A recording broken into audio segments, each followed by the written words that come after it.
साधं सोपं आपण नेहमी करतो तसंच साबुदाण्याचं थालीपीठ जे उपवासाला चालतं, हे थालीपीठ करून मी अर्धा ते पाऊण तास झाला तरीसुद्धा मस्त अजून छान क्रिस्पी आहे. अजिबात गिळगिळीत झालं नाही. कारण इथं मी या व्हिडिओमध्ये अशा 5 ते 6 टिप्स फॉलो केलेल्या आहेत. ज्या तुम्ही पण फॉलो केल्या ना, तर तुमचं थालीपीठ अगदी मस्त होईल. अजिबात असं गिळगिळीत, चिकट-चिकट होणार नाही. बघायची रेसिपी तर व्हिडिओ शेवटपर्यंत बघा आणि आवडला तर लाईक करा आणि अशाच रेसिपीजसाठी चॅनलला सबस्क्राईब करा. नमस्कार, सरिताच्या स्वयंपाकघरात म्हणजेच आपल्या सरिताज किचनमध्ये आज आपण करतोय उपवास स्पेशल मस्त असं खमंग, वरून खुसखुशीत, आतून मऊ असं उपवासाचं थालीपीठ. करायला एकदम सोपं आहे. अजिबात असं ते गिळगिळीत चिवट होणार नाही, त्यासाठी टिप्ससुद्धा सांगणार आहे. तुम्हालाही माहिती आहे सरिताज किचन म्हणजे अचूक प्रमाणात परफेक्ट रेसिपी ज्या तुम्ही पहिल्या प्रयत्नात करू शकता. त्यामुळं व्हिडिओला लाईक नक्की करा. रेसिपीला सुरुवात करूया.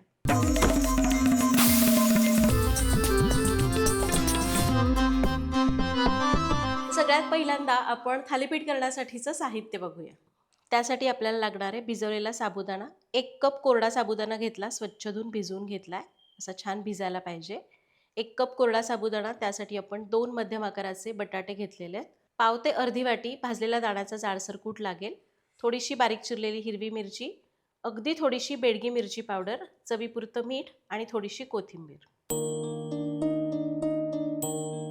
साहित्य बघितलं, रेसिपीला सुरुवात करूया. आता उपवासाच्या थालीपीठाला जो बटाटा घातला जातो, तो उकडूनही घालता येतो किंवा कच्चाही घालता येतो. पण पहिली टीप, बटाटा शक्यतो कच्चा घालायचा, ज्याने उकडण्याचं टेन्शन राहत नाही किंवा उकडायला वेगळा वेळ द्यायचा नाही. आणि बटाटा कच्चा घातल्यामुळं थालीपीठ छान क्रिस्पी होतं. तर आपण हे बटाटे घेतले, आपण याचं साल काढून घेऊया. हां, तुम्हाला अगदीच पाहिजे खूप जास्त असं क्रिस्पी थालीपीठ नको आहे, तर तुम्ही बटाटा उकडून वापरला तरी चालेल. तर 1 कप कोरडा साबुदाणा आपण इथं घेतला आहे बरं का. त्याला मी स्वच्छ धुतलं. धुताना 2 ते 3 पाण्याने स्वच्छ धुवा, म्हणजे त्याच्यातलं स्टार्च निघून जातं. आणि त्यानंतर साबुदाण्याच्या वर अगदी एक अर्धा इंच किंवा अगदी आपलं बोटाचं अर्धं पेर असतं ना, तितकं येईल एवढं पाणी घालायचं. म्हणजे साबुदाणा व्यवस्थित भिजतो.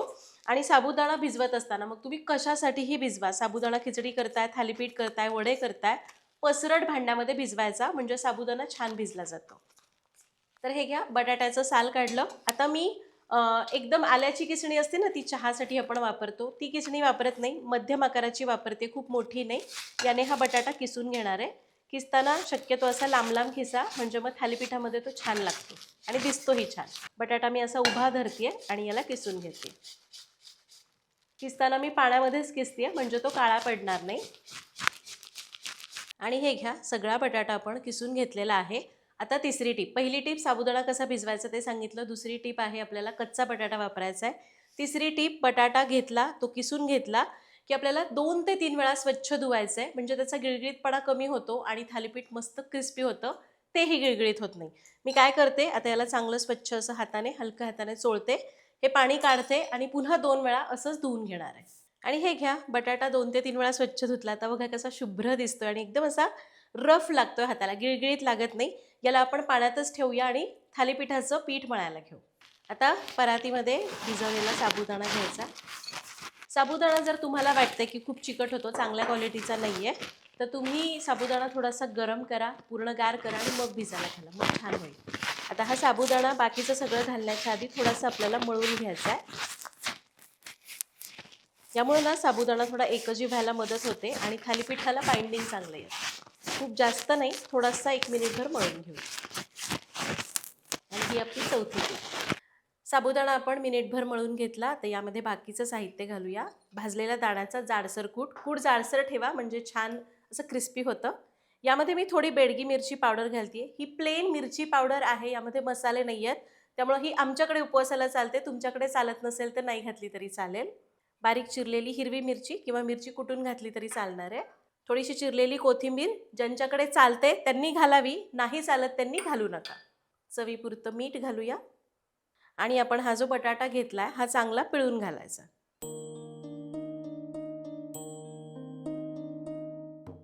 बटाट्याचं प्रमाण थोडंसं कमी करायचं असेल तरी चालणार आहे. सगळं घातलं. आता याला चांगलं एकजीव करायचं आहे. आपल्याला ना थालीपीठ थापता येईल असं याला तयार करून घ्यायचं आहे. तुम्हाला वाटलं थोडंसं पाणी घालावं लागतं तर थोडंसं पाणी घालता येईल, पण शक्यतो यामध्येच हे भिजलं जातं. आणि हे घ्या, जराही पाण्याचा वापर न करता आपण हे पीठ चांगलं मळून घेतलंय.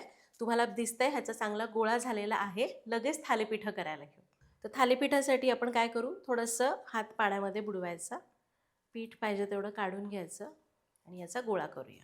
हाताला पाणी लावत लावत थापलं ना की मग हातालाही चिकटत नाही आणि व्यवस्थित सरकलं जातं, अगदी पाहिजे तसं. आता इथं मी पोळपाटावर हा बटर पेपर ठेवलेला आहे. तुम्ही केळीचं पान घेतलं तरी चालेल किंवा आपण नेहमीची थालीपीठं करताना कसं सुती स्वच्छ कपडा घेतो, आपला थालीपीठाचा स्वयंपाकातलाच असतो, तसा कपडा घेतला तरी चालेल.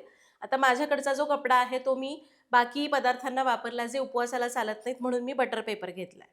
आता थालीपीठ थापून घेऊया. हे थालीपीठ जेवढं शक्य होईल तेवढं पातळ थापायचं, म्हणजे मस्त क्रिस्पी लागतं आणि छान आतमधनं भाजलं जातं. थोडं पाण्यात हात घ्यायचा मध्ये मध्ये, म्हणजे मग व्यवस्थित हाताने सरकवता येतं. शक्यतो कोणतंही थालीपीठ आहे ना, सुरुवातीला असं बोटांनी पसरवून झालं की आपला तळहात असतो त्याचा अंगठ्याचा इकडचा भाग पाण्यात बुडवायचा आणि त्याने थापायचं, म्हणजे मग जास्त छान जोर लागतो आणि व्यवस्थित पसरता येतं. बटर पेपरऐवजी केळीचं पान वापरा, सुती कपडा ओला करून वापरा किंवा आपली पॉलिथिन असते ना ती वापरली तरी चालेल.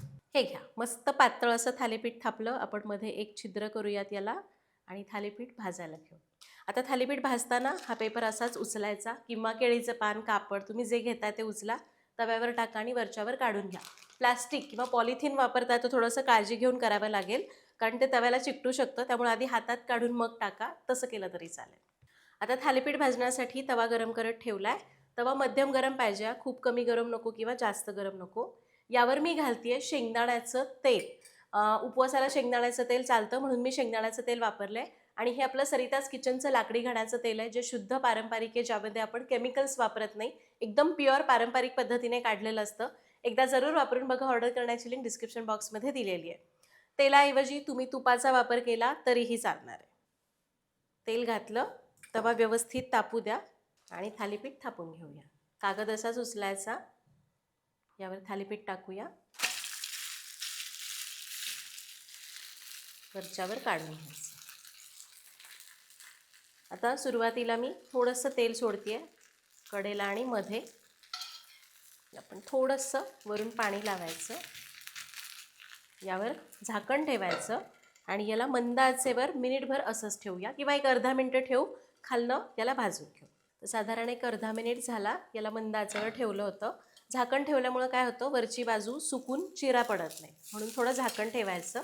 याच्या कडा मोकळ्या करूया आणि याला आधी पूर्ण सोडवून घ्या बरं का थालीपीठ.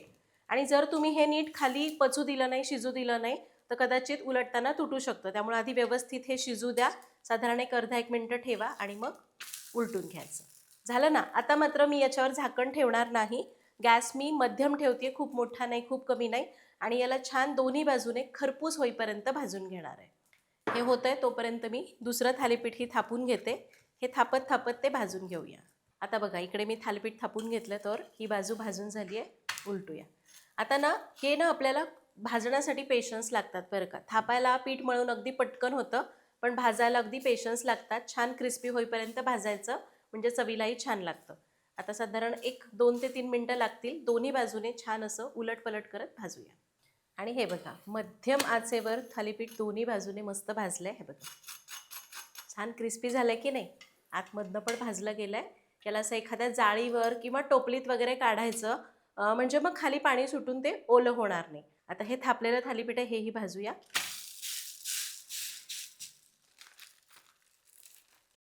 दुसरं थालीपीठ थापताना बटर पेपर जर खूप चिकट झाला असं वाटतंय, तर थोडंसं तेल लावायचं आणि मग दुसरं थालीपीठ थापायला घ्यायचं.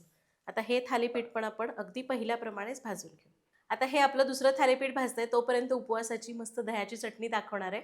खरं तर मी प्लॅन केला नव्हता, पण सगळं साहित्य होतं. थालीपीठ भाजताना मला अचानक आठवण आली, म्हटलं ही पण दाखवूया. तर त्यासाठी इथं मी वाटीभर दही घेतलं आहे. दही आंबट नको, त्यासाठी 2-3 चमचे भाजलेल्या दाण्याचा जाडसर कूट लागतो. चवीपुरतं मीठ लागतं. असेल तर, आवडत असेल, चालत असेल तर थोडी कोथिंबीर, थोडी बेडगी मिरची पावडर, किंचित साखर लागेल. आणि वरून फोडणी द्यायची आहे, त्यासाठी 1 चमचा तूप किंवा शेंगदाण्याचं तेल घ्या आणि अगदी पाव चमचा जिरं लागतं. आता दही घेतलं आहे, त्यामध्ये घालूया दाण्याचा कूट, थोडीशी बेडगी मिरची पावडर, चवीपुरतं मीठ आणि चवीपुरती साखर, चालत असेल तर कोथिंबीर. मिसळून घेऊया याला. चटणीमधला माझा सगळ्यात आवडता चटणीचा प्रकार ही चटणी. माझी आई नेहमी करायची. इडली केली तरी हीच चटणी, उपवास असेल तरी हीच चटणी. हे आपण मिसळून घेतलं. आता फक्त फोडणी करायची. 1 मिनिटात तयार होते बरं का. तर थोडंसं अगदी एक छोटा चमचा तूप तापवलंय किंवा तेल घ्या. यामध्ये अगदी थोडंसं जिरं घालायचं.